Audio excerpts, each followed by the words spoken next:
Hello engineers, আমি চলে এসেছি নেক্সট ভিডিও নিয়ে, যেখানে আমি আলোচনা করব ইভ্যালুট অ্যান্ড ইনভ্যালুট। তো আমার এখানে একটা পিকচার দেখতে পাচ্ছি। এখানে এই সিটা হচ্ছে আমাদের সেন্টার অফ কার্ভেচার, যেটার স্থানাঙ্ক কত ছিল, মানে কোঅর্ডিনেটটা এক্স বার কমা ওয়াই বার।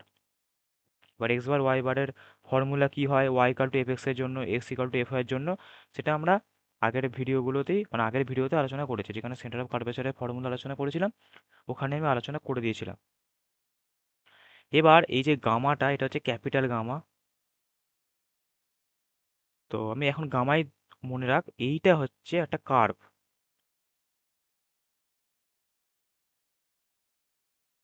সিটা হচ্ছে সেন্টার অফ কার্ভেচার। তো এবার ইভ্যালুটের মানে কি, মানে কোনটাকে আমরা ইভ্যালুট বলবো? সেন্টার অফ কার্ভেচার হচ্ছে সি। এই সিটা নিশ্চয়ই কোনো একটা কার্ভ দিয়ে পাস করেছে। সেটা স্ট্রেট লাইন হতে পারে, মানে এরকম স্ট্রেট লাইন হতে পারে, যে স্ট্রেট লাইন দিয়ে পাস করেছে। অথবা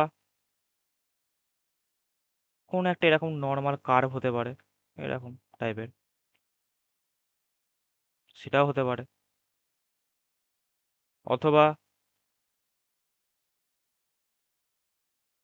কোন একটা সার্কেল দিয়ে পাস করেছে। একটা সার্কেলও কার্ভের মধ্যে পড়ে। যে কোনো কার্ভের একটা ইকুয়েশন হয়, তো সার্কেলেরও তো একটা ইকুয়েশন হয়, স্ট্রেট লাইনেরও একটা ইকুয়েশন হয়। তো সেগুলোকে সবই আমি কার্ভের মধ্যে ধরতে পারি। কার্ভ কোনগুলো যাদের ইকুয়েশন হয়। তো সার্কেলও হতে পারে। তারা কি কি দিলাম, সার্কেল হতে পারে, র্যান্ডম যে কোনো কার্ভ হতে পারে, হিজিবিজি লাইন, অথবা কোনো স্ট্রেট লাইন হতে পারে। যে কোনো কিছু কার্ভ হতে পারে যেখান দিয়ে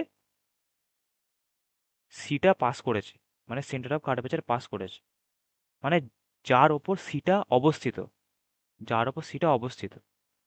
মানে ইংলিশে কি হবে, দ্য লোকাস অফ সি। যে কার্ভের ওপর সিটা অবস্থিত। এবার কার্ভটা স্ট্রেট লাইন হতে পারে, সার্কেল হতে পারে, যে কোনো কার্ভ হতে পারে। তাই ওই লোকাস অফ সি যেটা, মানে আমি সামথিং একটা কার্ভ আঁকছি। এই যে ধর এই কার্ভটা এর ওপর অবস্থিত আছে সি, মানে সেন্টার অফ কার্ভেচার। তাই এই যে কার্ভের ইকুয়েশনটা, এটাকে আমি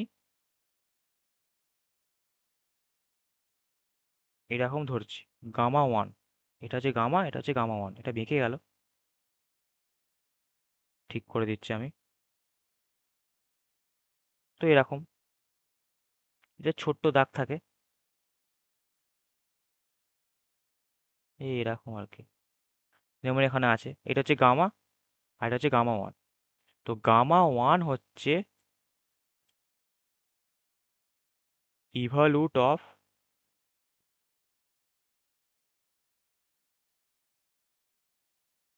ইভলিউট অফ গামা। তাহলে বোঝা গেল, সেন্টার অফ কার্ভেচার হচ্ছে আমাদের সি। এই সিটা যে কার্ভের ওপর অবস্থিত, কার্ভটা maybe circle, maybe straight line, maybe another curve. তো ওই কার্ভের ইকুয়েশনটাই হবে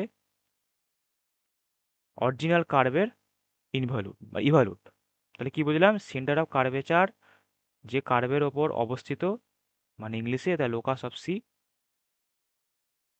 তার যে ইকুয়েশন গামা ওয়ান, সেটা হচ্ছে পুরনো যে কার্ভ গামা, তার ইনভলিউট, ইভলিউট, তার ইভলিউট। এবার ভাইসা ভার্সাটা কি হবে, গামা হলো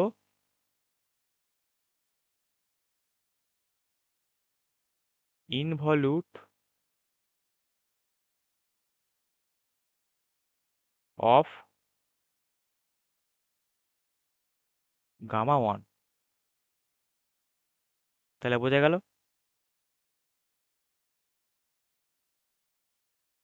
তাহলে আমরা বুঝে গেলাম যে ইভলিউট ইনভলিউট কি। ইভলিউট হচ্ছে সেন্টার অফ কার্ভেচার যে কার্ভের ওপর অবস্থিত, তার যে ইকুয়েশন, সেটা হচ্ছে পুরনো কার্ভের ইভলিউট। আর ভাইসা ভার্সাটা হচ্ছে ইনভলিউট।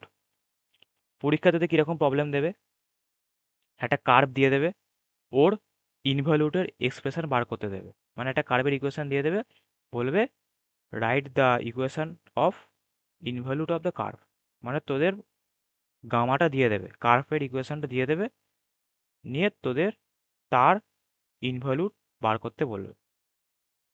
ইভ্যালুট, সরি বারবার মিস্টেক হয়ে যাচ্ছে।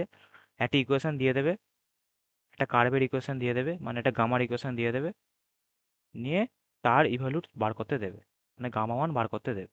তো সেটা কীভাবে বার করতে হয় সেটা আমরা নেক্সট ভিডিওতে ফর্মুলা দেখব, তারপরের ভিডিওতে একটা প্রবলেম সলভ করব। তাহলে বোঝা গেল। তো নেক্সট ভিডিও দেখা হবে। Bye bye. Just take it easy.